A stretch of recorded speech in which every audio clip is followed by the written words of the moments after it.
Dear citizens of Israel, good evening. Since the beginning of the war, I have made it clear that we are in a struggle, in battle against the Iranian axis of evil. This is an existence war with a stronghold of foreign militaries and missiles that they wish to strangle us with. In my speech in Congress a few days ago, I mentioned three main tentacles of this axis of evil: Hamas, Houthis, and Hezbollah.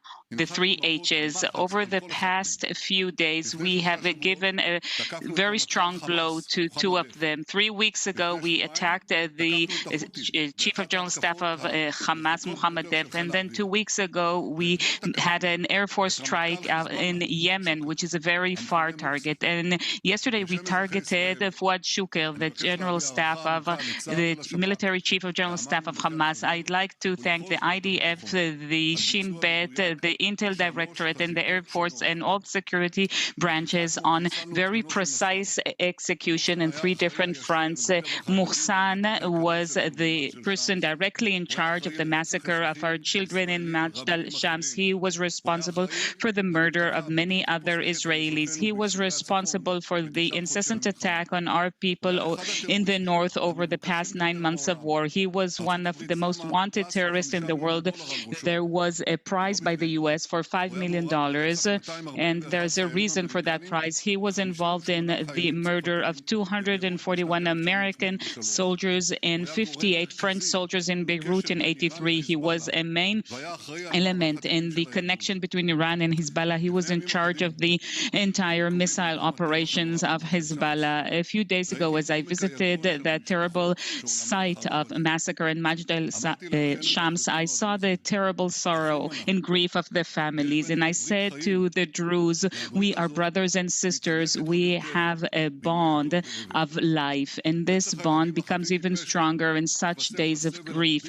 And the murder, the massacre of these innocent children is added to the incessant suffering of the people living in the north of Israel who have been sent to exile from their home. And we will not remain silent over that. We settled the score with Mohsen, and we will settle the score with anyone else who massacres our children, murders our citizens. Anybody who harms our country will die, will be killed. The citizens of Israel, we are facing some challenging days. Since the strike in Beirut, we've been hearing threats from various directions. We are ready for any scenario, and we will stand together, determined to face any threat. Israel will exert a very heavy price for any aggression against us from any arena. Citizens of Israel, already back in the first days of the war, I said that it will take some time and it will require patience from all of us. And I repeat that today as well.